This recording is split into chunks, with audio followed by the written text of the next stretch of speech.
we're supposed to find W, and we're supposed to do that without using the graphing calculator. But if this were to appear in the exam, I still do think that I will try to press this into the graphing calculator to give me an idea of what kind of answers I'm going to be expecting for W. And to do that, I will make W the subject. So W here is going to be equal to plus or minus square root of 3 minus 4i. And I'm going to press this into the calculator. Let me show you what I'm going to be getting. So from a calculator, I will be getting this. So from here, we know that square root of 3 minus 4i is 2 minus I, which means that we will be expecting W to be equal to plus or minus 2 minus I. Let's see whether we can get the same answer, but not relying on our graphing calculator. And to do that, we are going to let W be equal to, let's say, A plus IB, which means that on the left-hand side here, it is going to be A plus IB square. This is equal to 3 minus 4i. Expanding this, this is A square plus 2iab, then plus ib square, which will give me a minus b square. This is equal to 3 minus 4i. If I were to regroup the left-hand side here, putting all the real parts together, I will be getting a square minus b square. And as for the imaginary part, it is going to be 2ab. And this is equal to 3 minus 4i. So if I were to match the imaginary to the imaginary, we know that 2ab, this is equal to minus 4. So if I were to make b the subject, b is going to be equal to minus 2 over a. I'm going to call this equation number 1. And if I were to match this to the real portion, that means a square minus b square, this is equal to 3, and I'm going to call this equation number 2. Now we have two equations in terms of a and b. I'm going to try to solve for a and b. So I will substitute equation number 1 into equation number 2. So a square, I'll leave it as it is, minus b square, it will be minus 2 over a square. This is equal to 3. And from here, we will have a square minus 4 over a square. This is equal to 3.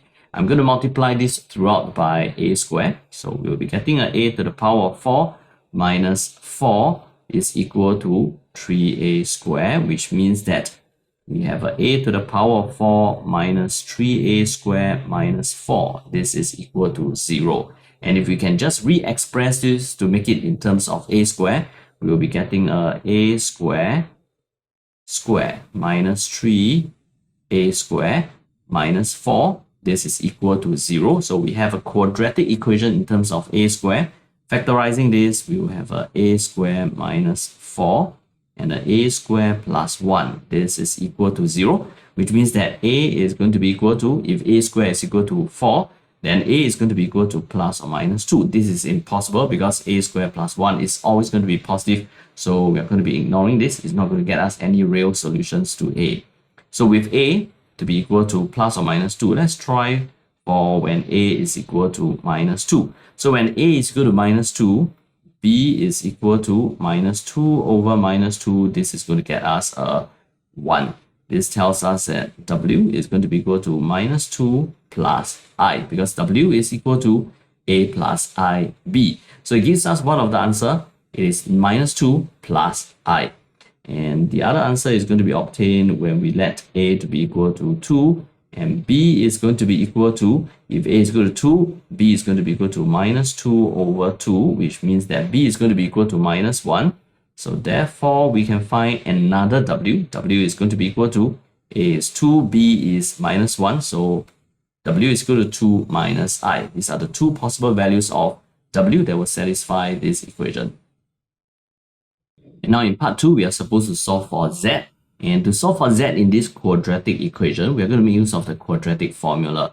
So applying the quadratic formula, z is going to be equal to minus 4i plus or minus square root of minus 4i square minus 4 times of 1 times of this, the term that is independent of z, which is 4i minus 7. So this is within the square root. This is going to be divided by 2 times of the coefficient of z squared, which is 1. So this is equal to 4i plus or minus square root of minus 4i square is going to give us a minus 16. Then this times this gives us a minus 16i. This times this gives us a plus 28. So we have this divided by 2. This is equal to 4i plus or minus square root of this minus 16 plus 28 gives us a 12. So 12 minus 16i, this divided by 2, which we can definitely rewrite this because this we can factorize out 4, which will give us a square root of 4.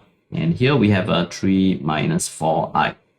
And 3 minus 4i is actually what we have gotten in part 1 of the question. So this divided by 2, which means that we will actually be working on 4i plus or minus square root of 4 is 2. So 2 square root of 3 minus 4i divided by 2. And from the previous part, plus or minus square root of 3 minus 4i plus or minus square root of 3 minus 4i is plus or minus 2 minus I. So now we can make use of the previous part of the question, which is going to be plus or minus 2 minus I. This is going to be divided by 2. So 4i divided by 2, we have a 2i plus or minus 2 minus I. Evaluating this, we're going to get the two values for z, and we are expecting that because z here is within a quadratic equation, which means that we will be expecting maximum 2 possible results, 2 possible roots for z. So for here, z is going to be equal to 2 plus I, or z is going to be equal to minus 2 plus 3i. When I was trying part B, I thought this is actually quite a challenging complex number question because of the lack in the number of instruction that is given to us in order for us to prove that this expression here is a real number. And because of this, I will also be expecting a student, when he or she is going through this question in the exam, there will be quite a few unknowns as in terms of the process, which the student will have to try to explore on the spot during the exam in order for them to find a good enough strategy or method to prove that this is a real number. And let me show you what I've gotten. In order for me to prove that this is a real number, I'm going to assume a form for z. There are two possible good forms that I can assume this complex number z to adopt. One is to be in the Euler form, the other one is going to be in the Cartesian form. I'm going to go for the Euler form since I'm seeing something that is like this, z to the power of n. So if I were to let z to be in its Euler form, this will be rei theta, which means that modulus of z is equal to r, the notation r. And the reason why I'm writing this is because according to what the question says, modulus of z to the power of n is 1 over square root of 2, which means that modulus of z to the power of n will be r to the power of n, and this is 1 over square root of 2. And if you were to look at what we are supposed to be showing here, we are looking at z to the power of n, we are looking at z to the power of 2n, and we're also looking at 1 plus 2z to the power of 2n. So let us try to explore this tree. First, z to the power of n. Z to the power of n will be r to the power of n, e to the power of I, and theta. And r to the power of n is 1 over square root of 2. So we have 1 over square root of 2 e to the power of I and theta. And as for this, it is like having z to the power of n square, because I can re-express this in the form of this, which means that it is going to be 1 over square root of 2 e to the power of I and theta square. 1 over square root of 2 square is 1 over 2 e to the power of I, 2, and theta. As for this, it is the denominator over here. We can also re-express this. This is 1 plus 2 times of z to the power of 2n, which is this. So 1 over 2 e to the power of 2i and theta. This is equal to 1 plus e to the power of 2i and theta. And according to what the question says, we are also looking at the conjugate of this. So let's try to find the conjugate of 1 plus 2 z to the power of 2n conjugate. So if I were to apply the conjugate rule, it is going to be 1 conjugate plus 2z to the power of 2n conjugate. 1 conjugate, it is going to be equal to 1 plus 2 times of this. 2 times of this is going to be 2 times of z to the power of 2n, which is this. So 2 times of 1 over 2 e to the power of 2i and theta conjugate. Z to the power of 2n is this. So we have a 1 plus 2 times half. This is e to the power of 2i n theta conjugate. So we have a 1 plus, the conjugate of this is e to the power of minus 2i n theta. And now we have all the terms, this, and this to be substituted into this. And let's see whether we will be able to get a real number. So we have a 2z to the power of n divided by 1 plus 2z to the power of 2n. Let's see what we are going to be getting. So for this, we have a 2 times of z to the power of n. Z to the power of n is 1 over square root of 2 e to the power of I n theta. So we have this divided by this is 1 plus 2 times of this. 2 times of this is going to be half e to the power of 2i n theta. So we are getting a square root of 2 e to the power of I n theta divided by this is going to be 1 plus e to the power of 2i n theta. And we need to find a way in order for us to make use of the conjugate. So since the question says that we should be considering this conjugate, what I'm going to try to do is to multiply the top and bottom by the conjugate of the denominator. The denominator is this, and we have already worked it out. The conjugate is of a form that is like this. So the denominator here will be 1 plus e to the power of minus 2i n theta.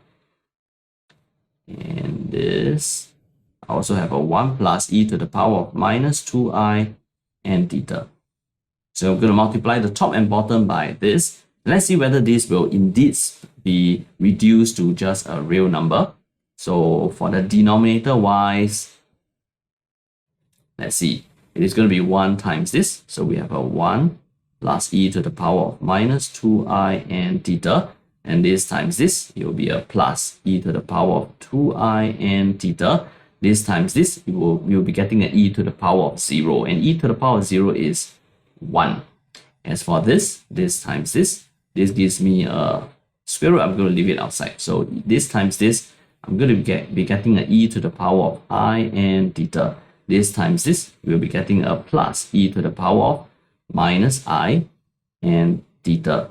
Okay, so now in the numerator, we have a square root of 2. And this, if I were to just expand this into the cosine and sine format, the trigonometric format, for this, it is a cosine n theta plus I sine n theta. As for this, it is going to be a cosine n theta. This is the conjugate of this. So cosine n theta minus I sine n theta. So we have this within the bracket divided by, we are going to do the same thing for this and this. 1 plus 1, this gives me a 2. Plus this, it is a cosine 2n theta minus I sine 2n theta, because this is the conjugate of this. So I'm writing this as the conjugate of this, where this is equal to cosine 2n theta plus I sine 2n theta. So what we can see now is are two cancellations. This and this can be cancelled. This and this can also be cancelled. So what we're going to have left is going to be a square root of 2. In the numerator here, we have a 2 cosine n theta. And this is a real number divided by the denominator, which is going to be 2 plus this is 2 cosine 2n theta. And this is also a real number, which means that what we are getting here is a real number. And hence, we have shown that this expression here can be reduced to a real number.